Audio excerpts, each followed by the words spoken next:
At Lackland Air Force Base in San Antonio, Texas, a WAF sergeant paused, while sorting the day's mail, to shout, "It's here, girls."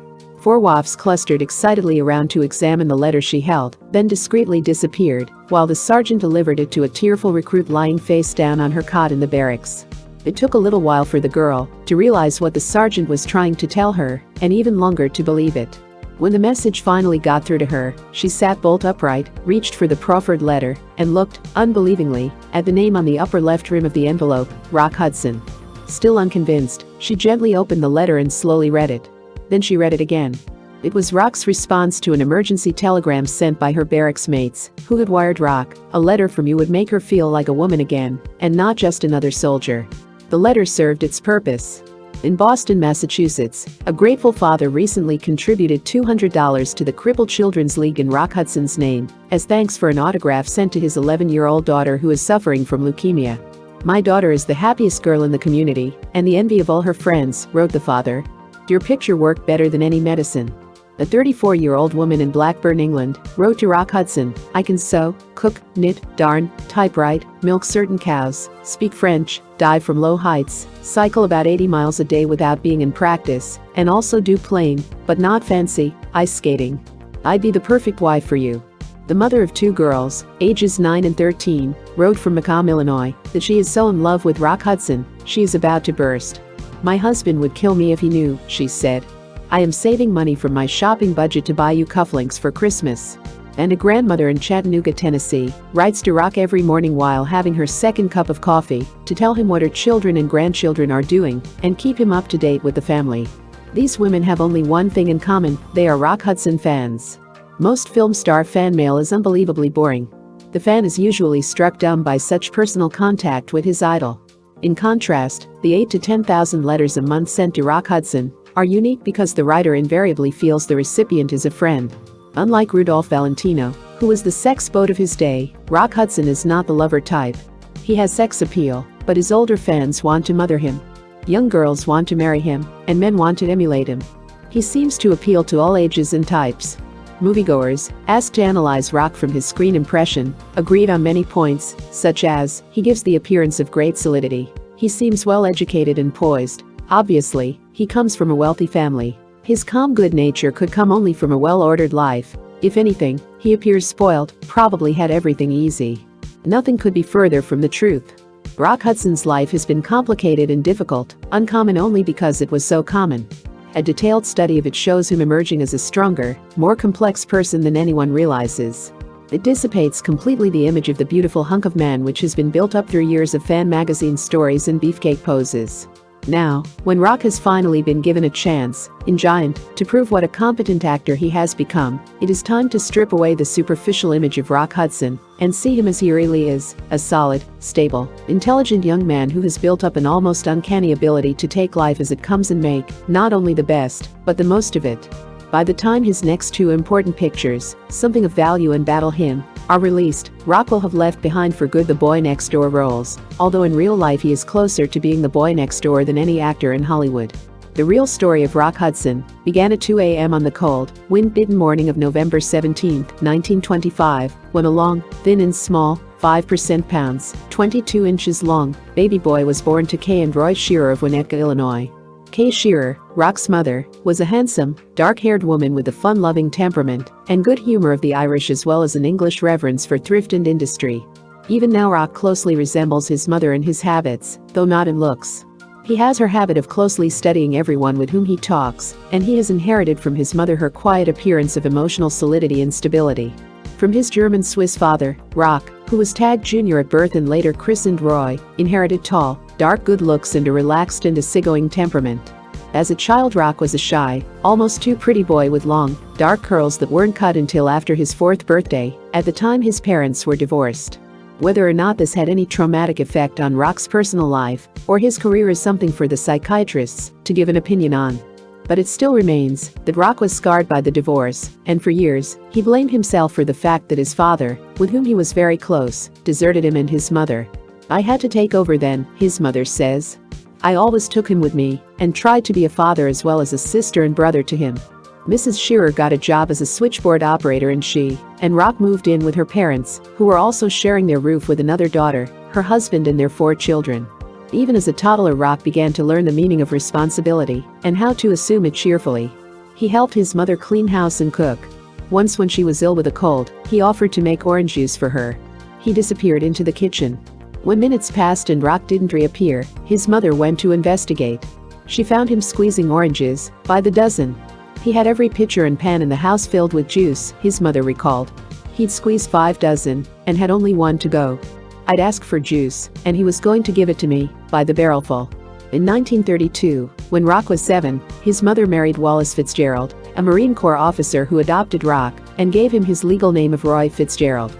But the marriage was a stormy one, destined to end in another divorce. It's ironic that Rock, who never had a father of his own to look up to and admire, is now considered by many of his fans to be the perfect husband-father type. Rock refuses to discuss his fathers. He had 3 in all, his own father and 2 stepfathers, and says simply, regardless of whatever else happened, I knew my mother loved me. Rock and his mother were poor, but he never went without food or clothing. He learned at an early age, however, that he was the man of the family and was therefore expected to contribute. When he was 12, he started doing odd jobs and worked as a soda jerk, window washer and even as a short-order cook. He worked at anything available after school and on Saturdays. Sundays were spent caddying for pay, of course, at the local golf course and country clubs. Rock's mother, whose name is now Mrs. Olson, recalls that she rarely spanked him as a child. One incident that sticks out in her mind is the day she told him to walk next to her, and he ran ahead and was almost hit by a car coming out of a driveway. She was too angry and frightened to do anything other than say he was very dumb. I found that word hurt him more than any spanking, she said. Rock was a proud boy, and a good one. He worked hard, and I wanted him to have fun, just as long as he didn't disgrace his parents. I always taught him to be well-mannered and considerate of other people besides himself, and I think the teaching rubbed off on him. It was when he was 12 that Rock first decided to become an actor. He and Jim Mattione went to see John Hale in Hurricane. As Rock sat in the darkened theater watching Hale dive into the water and swim to Dorothy Lamer's side, he imagined himself as Hal. The chances are that thousands of young boys seeing that picture, or any picture, imagine themselves as the hero. But Rock kept his imaginary picture alive in his mind, and, when he thought of his future as a man, secretly planned to become an actor. Once he told his mother of his ambition. She accepted his announcement with a smile and an encouraging word. Rock had gone through the policeman, detective and ship captain stage, and she imagined he would get safely through the acting stage too. Thanks to the time spent at his grandparents' home, Rock was never without playmates, although he was lonely for a real family life. Most of his close friends came from families with good relationships, and there is no doubt that Rock secretly envied them.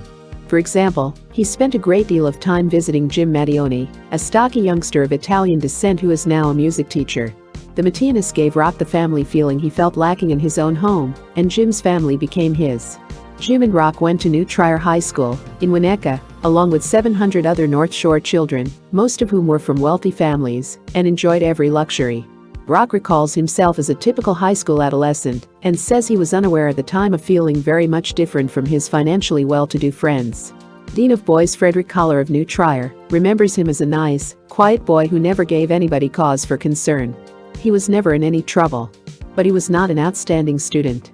Although his IQ was high, Rock didn't like to study, and he was beginning to find out about girls. Gigi Peterson, who had a Spanish class with Rock, remembers him as a cute boy whom she had a crush on. I was a little better in Spanish than he was, said Gigi, so I used to let him copy from my papers. I got A's and he got B's. Some of the other girls at school remember Rock as good-looking but skinny and awkward. One of them said he was just around. He never asserted himself. Rock took a regular non-college curriculum, including 3 years of various business courses and a year and a half of industrial arts. During his freshman year at New Trier he wanted to be a draftsman, but by his junior year he decided to become a bookkeeper and accountant, although he still nursed his dream of someday being a movie star. However, it was a dream so far-fetched as to seem almost fantastic, so Rock mentioned it to no one, except for his mother, while he ground away at mathematics and double entries. Nancy Gillogley, who was his steady date throughout high school, recalls that he didn't seem to have any particular ambition.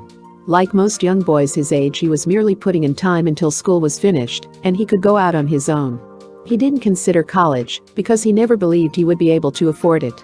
He held outside jobs all through high school and was unable to participate in many extracurricular activities.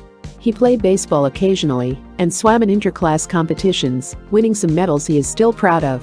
For a while during his senior year, Rock worked for an awning company. At the same time, Jim Mattioni and another friend were working for a laundry doing home deliveries. The three boys decided to pool their work, the other two helping Rock with his tasks, and he in turn helping them with their job. This happy arrangement was short-lived. Rock was fired from the awning job after he forgot to label some awnings, resulting in incredible confusion at the plant. Rock accepted the news of his dismissal with the same good-natured humor that today seems to characterize him on screen. Somehow he had learned the magic of laughing at himself, a trick he has never forgotten. He also learned to take things in stride. Rock is and always has been a stranger to worry and anxiety. He had a reputation through high school as a one-woman guy, Nancy's, and although some of his female classmates say they would like to have dated him, it was generally known that he was taken. Usually, he and Jim double-dated. Their pattern of dates was always the same, a drive around town in any automobile that happened to be available, followed by Cokes at the local candy store. Their favorite car was an ancient Model A Ford convertible that originally cost $16 but had a $30 top. On weekends they all went to dances at the Winnetka Country Club or at school. Despite his size, Rock was almost 6 foot, 3 inches in high school. He was an excellent and tireless jitterbug dancer. Nancy, who is a petite brunette, recalls that her head used to ache from looking up at him when they danced, but, she says nostalgically, he sure was a dreamy dancer. It was Rock's aptitude for dancing that was responsible for his becoming a gigolo before he left high school. As a gag, he and Jim Mattioni answered an ad for young men who wished to earn 50 cents an evening by dancing with young students in a dancing class in Evanston. For 4 months they commuted to Evanston on weekends regularly, much to the anger of their dates at home. During free afternoons, Rock and Jim scouted all the record shops searching for bargains in jazz and boogie-woogie records. Even as a child, Rock had been interested in music and spent hours picking out tunes on the piano with one finger. Later, he became a good by-ear pianist. When he reached high school, he and Jim invested in a wind-up phonograph. While the boys were searching for collector's items, they cut a record that is now a collector's item of its own. The record, made in a dingy shop on the south side of Chicago, features Jim Mattioni on piano with Roy Fitzgerald. While Jim played the piano, Rock talks sang 2 stories, one about a racehorse and the other about a baboon. Now that he finally has the money to indulge his taste, Rock has a fabulous record collection. But he still remembers the days when he had to scrimp and save to buy one record. Only 2 years ago he told Jim Mattioni that he had finally obtained a record of Green Gin by Ernie Andrews that he had wanted since his teens. In addition to being fond of records, Rock was also fond of food. At the Sweet Shop, a high school hangout in Winnetka, proprietor Peter Pallas remembers Rock as a nice, quiet guy who used to come in almost every afternoon for a chicken salad sandwich and a hot fudge sundae with pecans, lots of pecans. Thanks to plenty of food and hard work, Rock developed into a solidly muscled young man who was especially gentle because of his size. At 18, when he was graduated from high school, Rock was drafted into the Navy. For a while he was stationed at Glenview Naval Air Base, just outside Chicago. He was near enough to go home for weekends. On one visit he contracted pleurisy, and, in the excitement of his illness, his mother forgot to notify the airbase. Rock was officially listed as AWOL until the matter was straightened out. While Rock was in the service he wrote occasionally to Nancy Gillogly. When she graduated from high school he wired his mother to buy Nancy a dozen red roses. Mrs. Fitzgerald bought the roses and wrote to Rock that Nancy Drake loved your gift. In a panic, Rock wired back that the wrong Nancy got the roses and, for heaven's sake, to set things straight. Mrs. Fitzgerald bought a charm bracelet for the right Nancy, who still has it, along with a picture of Rock in his uniform, inscribed "All my love, Roy," and a hula skirt which he sent from Honolulu. Rock eventually landed in the Philippine Islands, where he worked on fighter planes. When the war was over he was transferred to bombers. One morning, while checking out a big bomber, he accelerated both motors on the same side of the plane at once, a near-fatal mistake. The plane jumped off of the blocks holding its front wheels, and before Rock could bring it to a halt, had chopped a smaller plane into kindling. The next day Rock was transferred to the laundry detail. He accepted the transfer with good grace. It was the best job in the Navy, he says. The cooks have to have their clothes white and washed all the time. So you tell them, if they want good service, they better ante up the good food. You get it? For taking care of their uniforms, officers give you liquor which you can resell at a neat profit. And you can make an easy $40 or $50 a week just by going through the pockets of dirty uniforms. After 2 years of service, Rock returned to Winnetka. He was at loose ends. As he put it, "I wanted to loaf around a while, see my friends, date the girls, and have a good time." He drew $20 a week from the government and did as little work as necessary to keep him going for a year. When his GI allotment ran out, he got a job with the post office. Rock's postal route took him down West Cherry Street, a pleasant tree-shaded suburban street in a nice residential district. People on the route still recall him. Mrs. Ogdahl, whom he called Mom, had a house at the end of Rock's route. Almost every day he stopped in for coffee and donuts and to rest his feet. Mrs. Ogdahl went to Hollywood for the This Is Your Life TV show featuring Rock and afterward said, "He hasn't changed at all. He's still the same now as he was when he was a postman." Arthur Cloffer, who was postmaster in Winnetka at the time, says, "When Rock worked for me, he was always on the job. He was a very determined fellow. His family wasn't in a very good way, financially, and he made it on his own." Rock, who scored a 96 on his civil service exam, was eligible for a promotion just a few weeks after he left for California with his mother. The plan originally was for Rock to go to the University of Southern California while his mother worked for the telephone company in Pasadena. However, Rock's high school grades were not high enough for him to enter the university, so he got a $60 a week job as a truck driver for the budget packing company, delivering dried beans to grocery stores. Meanwhile, he was working toward his secret ambition to become an actor. To save money, he looked up his father, Roy Shearer, in Long Beach, where he owned an electric appliance store, and stayed with him. Although Rock's father left his mother, the parents remained friendly, in the Hollywood tradition, over the years. Also, Rock spent many summers with his paternal grandparents, and he and his dad regularly corresponded with each other. One night Rock approached his father on the subject of actors and acting. Dad grunted like he'd been hit in the stomach, Rock says. He said not to mention actors to him. He considered them unreliable and unstable. He soon moved out of his father's home and got a room in a family hotel with 3 other drivers. One of them had a friend who knew an agent named Henry Wilson, who was in charge of talent for David O. Selznick. Rock arranged for an interview with Wilson and had 5 pictures of himself taken by a photographer whom he chose from the classified ads. He borrowed $25 to pay the photographer and worked 3 days to repay the loan. On the day he went to see Wilson for the first time, Rock says his knees were knocking like a pair of maracas and my throat felt like sandpaper.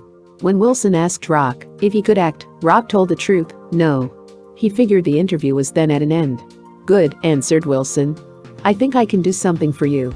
Wilson saw in Rock the moviegoer's ideal of a typical American boy.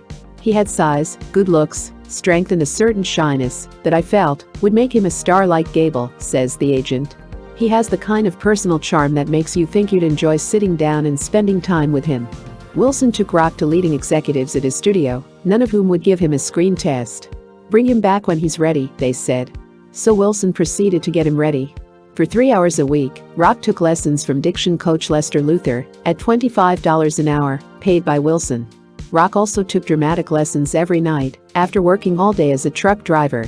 He kept the job because he was never as certain as Wilson was that he had the stuff stars are made of.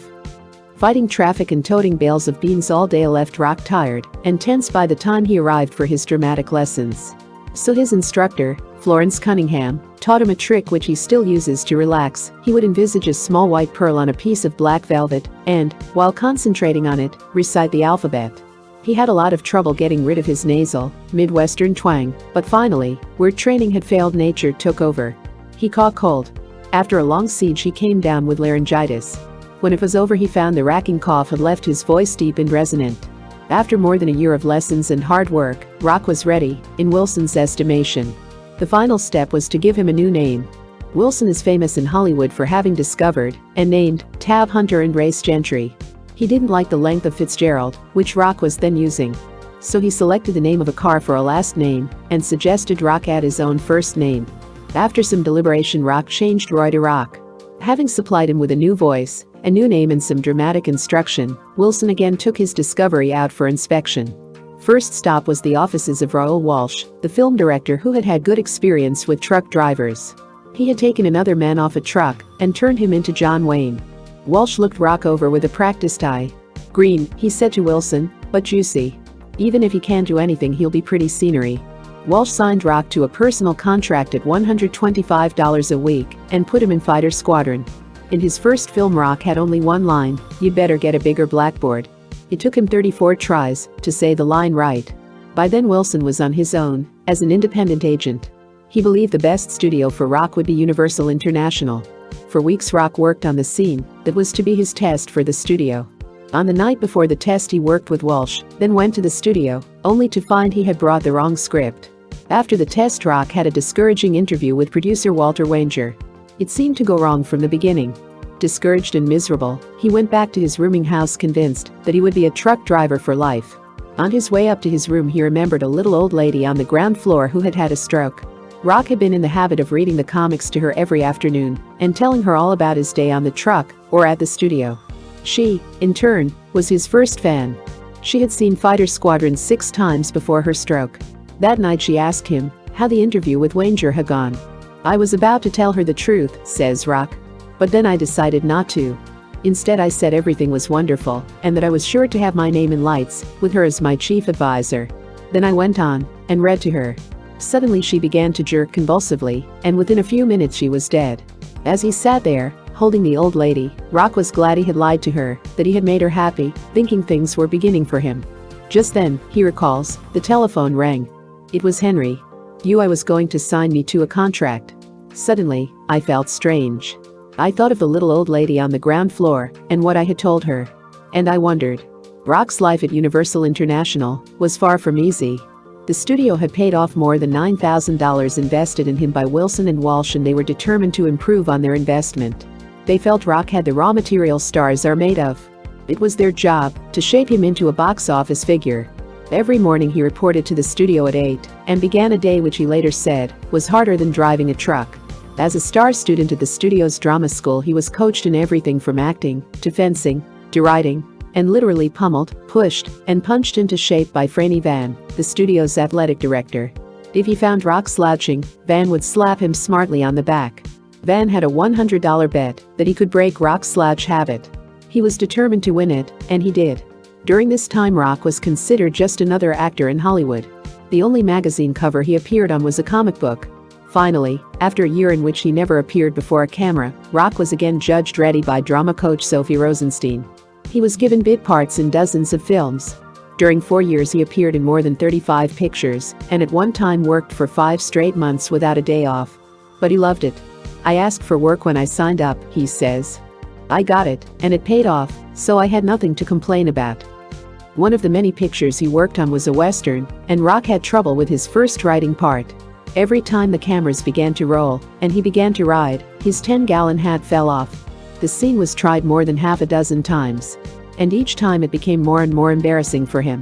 Rock was mortified and, as often happens, completely unable to do the scene because he was so acutely aware that everyone was watching him. The tension was finally broken when someone among the crowd of watchers started to laugh. It was such an infectious giggle that it broke up everyone, including Rock, who immediately became relaxed. The giggle came from blonde Betty Abbott, who was the script girl on the picture. When Rock searched her out later he began a friendship which was to continue through most of his early years in Hollywood. As a bachelor Rock was linked romantically with scores of girls. At first his studio wanted him to date young and better-known stars in the hope that he would make the fan magazines and newspapers. So for a while he dated Vera Ellen almost exclusively. Their romance was studio-inspired at first, then became more serious, until finally it became a question of whose career would be more important in a marriage. Vera Ellen didn't want to give up hers and Rock was just starting. They decided to wait. "We were both serious about marriage for a while, then decided we weren't ready for marriage yet," says Rock, explaining why the romance ended. Meanwhile, Rock's career began to gather momentum, and he began to be seen in the right places with the right people. One of these was Rocky Cooper, Gary's wife, who needed an escort for an important party. Rock was suggested and escorted Mrs. Cooper to the event on a Friday night. That casual appearance was to have important aftermaths for Rock and was a turning point in his career. Photoplay magazine, February 1957.